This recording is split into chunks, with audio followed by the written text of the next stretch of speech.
guys, and welcome back to my channel. Today I am doing a completely cruelty-free-ish sort of video. This is the makeup that I wore to my graduation, but it's coming up so late that I feel like that's kind of pointless. Yeah, so brands in this video are things like Urban Decay, Too Faced, Tarte. I don't actually know if I use Tarte. NYX, Wet n Wild.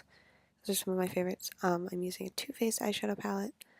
I do want to address, I use a Soap and Glory primer. I don't really know if Soap and Glory is cruelty free.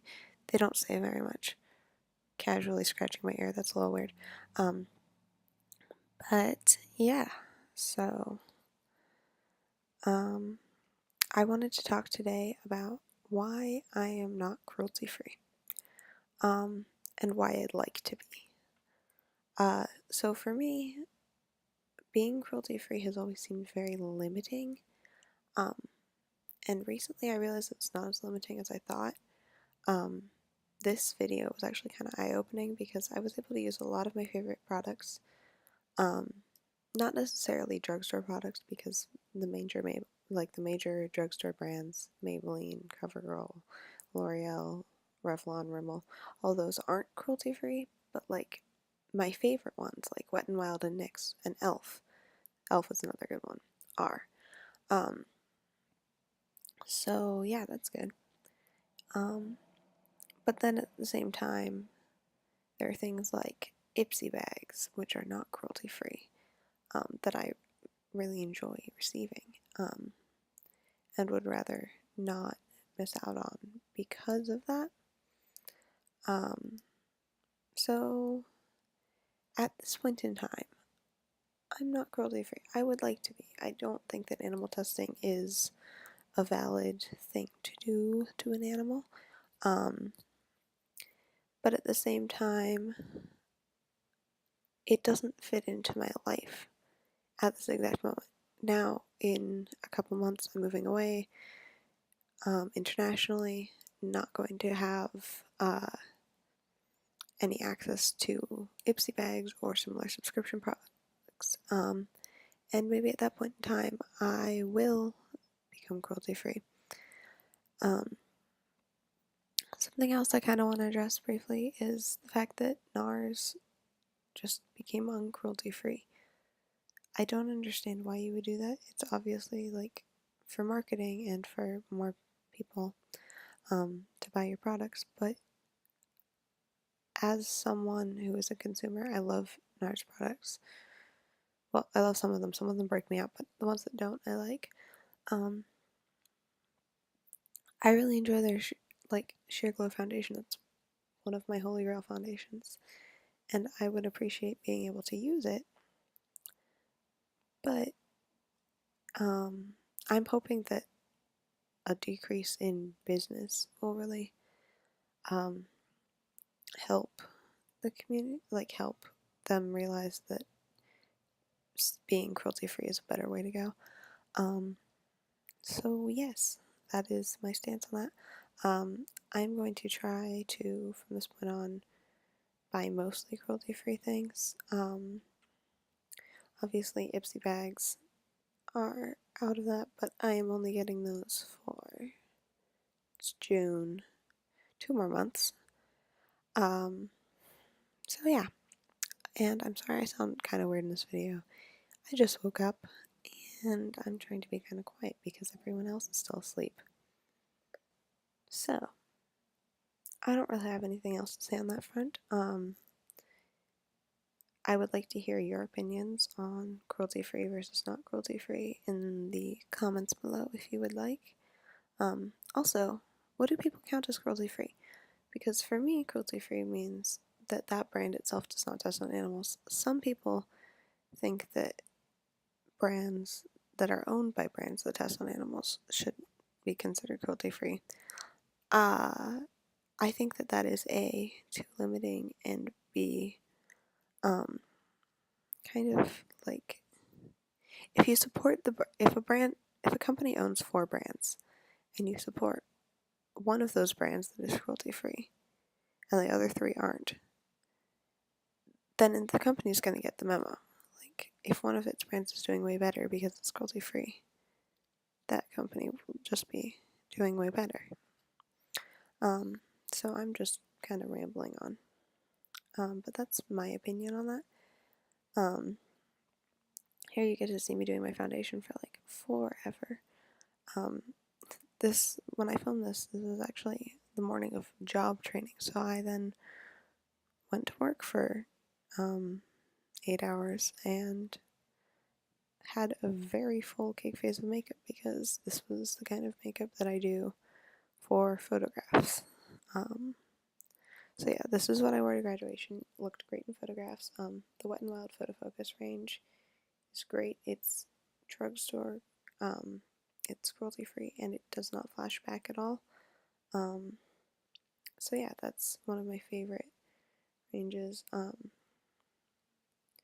Urban Decay is one of the best high-end cruelty-free brands in my opinion.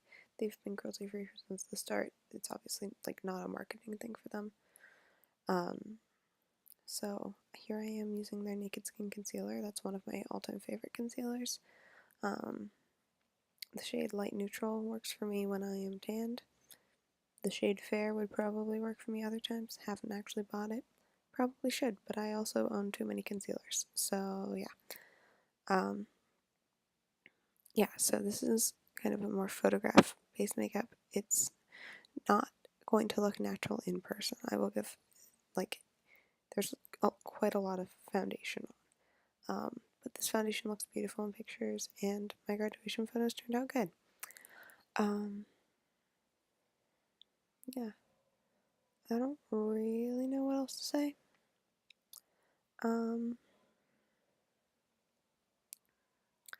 Awkward silence. One thing that should be noted about my voiceovers is that they are more or less one-take narrations of the video. As you may have noticed on my prom Get Ready With Me, it doesn't always show me what's actually happening on screen, which it is doing right now, which is kind of nice. But sorry for the lighting change, by the way. I don't know what that was. So for instance, right now, it's not showing me what's happening, and so it's hard for me to narrate the videos based on what's happening. So if you guys would like me to do voiceover tutorials, I can try, but I think it's more interesting, sorry about sirens if you can hear those, for me to just talk about what I'm doing and talk about things. Also, I kind of have a stutter. Not really, but like at certain times I do stutter, so I'm doing my best not to like go back and re-record everything that I mess up because of that. So that is why I like suddenly break in speech sometimes, and I apologize for that. But yeah, that's all I have to say about that. If I think that this is really bad, I will obviously re-record a voiceover, but I like to try to do it all in one go, get it over with. It's not even showing me previews of what's on screen right now, so I hope you are enjoying this video. Anyway, so I want to talk a little bit about videos coming up. This, I believe, is going up on Thursday. Ooh. What are we doing now? Powder time. Okay, cool. So, coming up, this, I don't know what I'm saying. Coming up in the future, I believe this is going up on a Thursday. I have, what's it called? Why can't I talk? Coming up next week, on Monday, I have my favorites for June, and then I believe I have an empties video coming up, which should be fun, and there's a lot in there, so should be interesting, yeah. And yeah, I need to start thinking about what I'm going to put my favorites, because there are a lot of things that I've been enjoying this month, and it feels like a really long time since I've done a favorites video, and I've actually changed things in my routine, which is very rare for me. Yeah. Also, if you guys are wondering, my kimono, which will probably be in my favorites, is from Forever 21. Hopefully they still sell it because I love it a lot. And yeah. Um, yes. So, I want to conclude this video by just talking about um, some of my top cruelty-free brands, which I kind of mentioned earlier. But as far as drugstore goes, there's Elf, there's NYX, that's a great face. And Wet n Wild is another great cruelty-free option from the drugstore. And Makeup Revolution, which I didn't actually include in this video, but I probably should have. And then as far as high-end, Too Faced, Tarte, Bare Minerals, Urban Decay, which I mentioned earlier. NARS was, but is no longer. That's annoying. Yeah, those I think are my favorites. I know that there are some that I'm missing. But yeah, those are some of my favorite brands. I've really been loving Bare Minerals lately. I don't know why, but I have. Yeah, those are the top ones.